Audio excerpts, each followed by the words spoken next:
नमस्कार.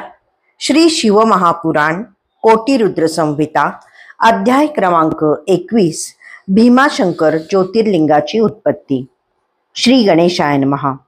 सूत म्हणाले, श्रोते हो, देवांना व ऋषींना आश्वासन दिल्यानंतर भगवान शंकर आपल्या गणांसह कामरूप देशात गेले आणि आपल्या भक्तांच्या अर्थात सुदक्षिण राजाच्या रक्षणासाठी त्यापाशी गुप्त रूपाने राहिले. तो राजा नेहमीप्रमाणे पार्थिव लिंगासमोर बसून शिवध्यान करत होता.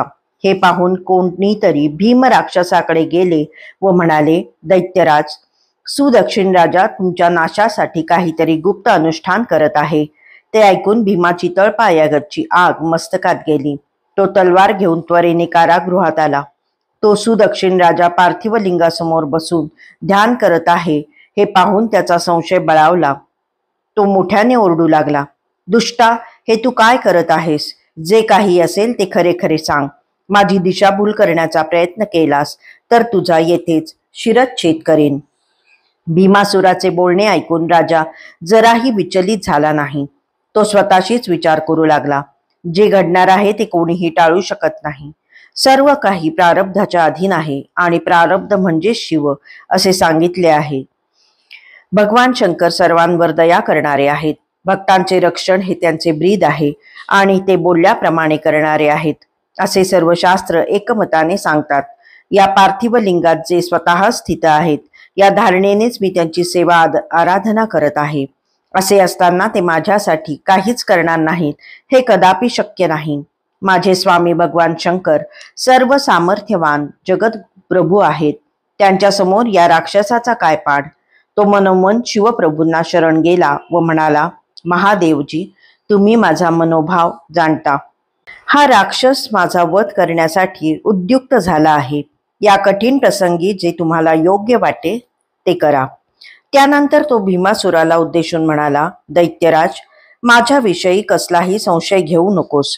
मी भक्तांचे पालन करणाऱ्या आणि चराचर विश्वाचे स्वामी असलेल्या निर्विकार ईश्वराची आराधना करत आहे. ते ऐकून भीम राक्षस संतापाने थरथर कापू लागला. तो तिरस्काराने म्हणाला, तुझा ईश्वर तुझ्याकडे, तो मला काय करणार? ज्या शंकराला माझ्या काकाने रावणाने दासासारखा ठेवला होता त्याच्या जोरावर तू मला जिंकण्याची इच्छा करतोस काय? तसे झाले तर तू सर्व जगत जिंकले म्हणायचे. आता मी काय सांगतो ते लक्षपूर्वक ऐक. मी विश्वाचा अधिपती आहे. येथे माझे कायदे चालतात व माझ्याच आज्ञेचे पालन केले जाते. माझ्या राज्यात धर्म आराधना असल्या गोष्टींना अजिबात थारा नाही. तू आजपर्यंत पार्थिव लिंग बनवून त्याची आराधना केलीस हे ठीक आहे, पण आता ही गोष्ट माझ्या लक्षात आली आहे म्हणून हे पार्थिव लिंग दूर टाकून दे व शिव आराधना बंद कर. तू माझे ऐकले नाहीस तर मी तुला भयंकर शासन करीन. तुला तुझ्या स्वामीकडे पाठवून देईन. तेव्हा राजा निर्भयतेने म्हणाला, भगवान शंकर विश्वाचे स्वामी आहेत, सर्वांपेक्षा श्रेष्ठ आहेत. ते आपल्या भक्तांकडे कधीही दुर्लक्ष करत नाहीत. मी अनेक वर्षापासून त्यांची सेवा आराधना करत आहे. असे असताना तू सांगतोस म्हणून मी त्यांचा त्याग करणार नाही. जे माझे आराध्य दैवत आहेत मी मरण पत्करीन, पण त्यांची भक्ती सोडणार नाही. तेव्हा भीमदैत्य कुत्सित हसून म्हणाला, शंकराचा मोठेपणा मला सांगू नकोस. तो रोज भीक मागतो, योगाचरण करतो. त्याच्याकडून आपल्या रक्षणाची अपेक्षा करणे हा मूर्खपणा आहे. मी त्याच्याशी युद्ध केले तर तो मला काय विरोध करणार आहे? म्हणून माझ्या बोलण्यावर नीट विचार कर आणि हे सर्व सोडून दे. राजा म्हणाला, दुष्टा, माझे मत परिवर्तन करण्याचा जराही प्रयत्न करू नकोस. मी वर्षानुवर्षे हृदयात जपलेली धारणा तुझ्या सांगण्यावरून सोडून देणार नाही. मग माझे जे व्हायचे असेल ते होवो.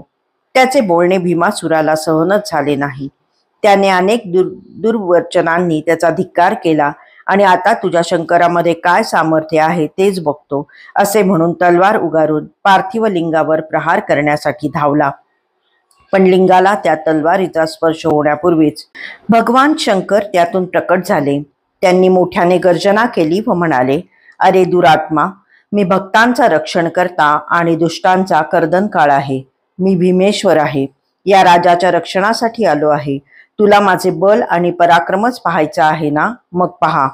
शिवजींनी आपल्या पिनाकाने भीमासुराच्या तलवारीचे क्षणार्धात 2 तुकडे केले. ते युद्ध चापल्य पाहून तो राक्षस अचंबित झाला. त्याने स्वतःला सावरले आणि शिवजींवर त्रिशूळ फेकला. त्यांनी त्याचे शतचहा तुकडे केले. त्याने प्रखर शक्ती फेकली. शिवजींनी आपल्या बाणाने तिचे लक्षावधी तुकडे केले. त्यानंतर त्याने पट्टिशाने प्रहार केला. शिवप्रभूंनी आपल्या त्रिशूळाने त्याचेही तिळा एवढे तुकडे केले. मग सुरू झाले एक भीषण युद्ध. शिवगण मोठ्याने गर्जना करून भीमासुराच्या सेनेवर वेगाने धावून गेले. वीरवीरांना झगडले. शस्त्रास्त्रांच्या खणखणाटाने दशदिशा दुमदुमल्या. ते युद्ध पाहून पृथ्वी व्याकुळ झाली. पर्वत थरथर कापू लागले.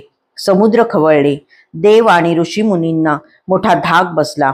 आपण शिवजींना व्यर्थ प्रार्थना केली असे त्यांना वाटू लागले. अशा प्रकारे सर्वत्र मोठा हाहाकार माजलेला पाहून नारदांना राहवले नाही. ते त्वरेने शिवजींपाशी गेले व हात जोडून म्हणाले, नाथ, भीमासूर तुमच्या समोर तृणासारखा आहे. याला मारण्यासाठी कुऱ्हाड कशाला हवी? तुम्ही याचा क्षणार्धात वध करा. त्यांच्या सांगण्यावरून भगवान शंकरांनी एका हुंकारानेच भीमासुराला व त्याच्या सेनेला क्षणार्धात भस्मसात करून टाकले. त्यात भीमाचे भस्म कोणते याचा पत्ताही लागला नाही. त्याही परिवारासह त्याची राग झाली. त्याच्या नावाची निशाणीही राहिली नाही. भीमासुराच्या वधामुळे इंद्रादी देवांना व ऋषीजनांना खरोखरच मोठे समाधान वाटले. जगाला स्वस्थता लाभली. तेव्हा देवांनी व ऋषीमुनींनी शिवजींना विशेष प्रार्थना केली. ते म्हणाले, प्रभो, तुम्ही सर्वांचे हित करणारे आहात, म्हणून जगाच्या कल्याणासाठी येथेच निवास करा. हा युद्ध न करणाऱ्यांना दुःख देणारा कुत्सित देश आहे. तुम्ही येथे राहिलात तर तुमच्या दर्शनाने लोकांचे कल्याण होईल. तुम्ही भीमाशंकर नावाने प्रसिद्ध व्हाल. हे ज्योतिर्लिंग भक्तांची कार्ये सिद्ध करणारे आणि त्यांच्या आपत्तीचे निवारण करणारे म्हणून लोकप्रिय होईल, पूजनीय होईल. तेव्हा सर्वांच्या विनंतीला मान देऊन भगवान शंकरांनी दयाबुद्धीने तेथे वास्तव्य केले. अध्याय 21 समाप्त.